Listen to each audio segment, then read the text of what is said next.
Assalamualaikum warahmatullahi wabarakatuh. Perkenalkan, nama saya Mutmainah dengan nomor induk mahasiswa 858175685. Mahasiswa Universitas Terbuka Program Studi S1 Pendidikan Guru Anak Usia Dini. Untuk memenuhi tugas tutorial 2 mata kuliah pembelajaran filsafat ilmu, pada kesempatan kali ini saya akan mempresentasikan tentang filsafat ilmu dalam memperkuat ilmu pendidikan. Saya akan menjelaskan tentang hubungan timbal balik antara filsafat ilmu dan pendidikan, yaitu yang pertama, bagaimana filsafat ilmu mengawasi dan juga memperkuat eksistensi keilmian serta nilai-nilai dalam ilmu pendidikan. Yang pertama yaitu filsafat ilmu mengawasi dan memperkuat eksistensi dalam ilmu pendidikan, yaitu filsafat ilmu menegaskan bahwa pendidikan itu adalah disiplin ilmu yang mandiri. Filsafat ilmu mendefinisikan batas-batas apa saja yang bisa disebut sebagai ilmu pendidikan. Yang kedua yaitu filsafat ilmu mengawasi dan memperkuat keilmian dalam ilmu pendidikan melalui stana logika dan metodologi. Filsafat ilmu memastikan bahwa teori-teori pendidikan itu didasarkan pada riset yang valid, bukan sekedar intuisi atau opini populer. Lalu yang ketiga, filsafat ilmu mengawasi dan juga memperkuat nilai-nilai dalam ilmu pendidikan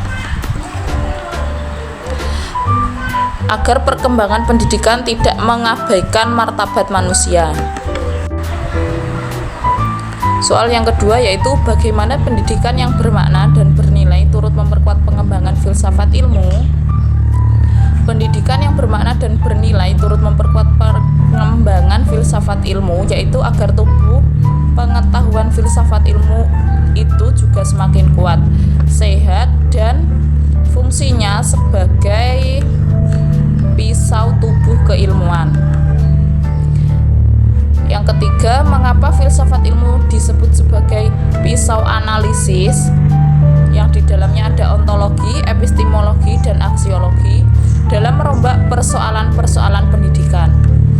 Karena filsafat ilmu itu memiliki kemampuan untuk merombak dan menyusun tubuh pengetahuan pendidikan dan akan menjadikan ilmu pendidikan dan dunia pendidikan semakin kokoh, yaitu dengan ontologi, apa hakikat ilmu tersebut, lalu epistemologi, bagaimana cara memperoleh ilmu tersebut, dan aksiologi, yaitu apa manfaat dan nilai dari ilmu tersebut, dan selanjutnya pengembangan ilmu pendidikan dan pendidikan menjadikan filsafat ilmu sebagai pisau bermata tiga yang lebih tajam.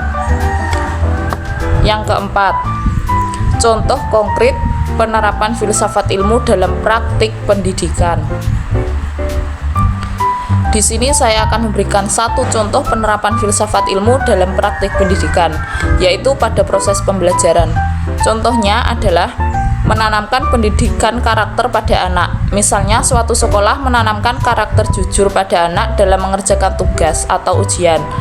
Contoh penerapan filsafatnya yaitu yang pertama, ontologi. Ontologi ini bertanya, apa hakikat penerapannya? Sekolah mendefinisikan secara jelas pendidikan itu, apakah pendidikan itu cuma soal tumpukan nilai lembar kertas, ataukah pendidikan itu adalah soal proses pembentukan manusia dan karakter. Yang kedua, epistemologi. Di sini penerapannya adalah guru merancang cara belajar yang tidak menekankan siswa untuk mengajar hasil akhir saja. Dan yang ketiga, aksiologi. Di sini penerapannya sekolah berani mengambil keputusan yang ekstrim. Contohnya siswa yang jujur dan memiliki nilai yang pas-pasan lebih diapresiasi dibandingkan siswa yang nilainya tinggi tapi hasil curang. Logikanya di sini adalah sekolah menerapkan prinsip bahwa kegunaan ilmu itu harus diimbangi dengan etika. Sedangkan di dalam aksiologinya adalah ilmu pengetahuan tanpa kejujuran akan berbahaya pada masyarakat. Jadi kesimpulannya di sini adalah hubungan timbal balik antara filsafat ilmu dan pendidikan, yaitu keduanya itu saling menguntungkan, saling mengajarkan, saling membenarkan agar pendidikan lebih berkembang. Sekian presentasi yang dapat saya sampaikan. Terima kasih. Wassalamualaikum warahmatullahi wabarakatuh.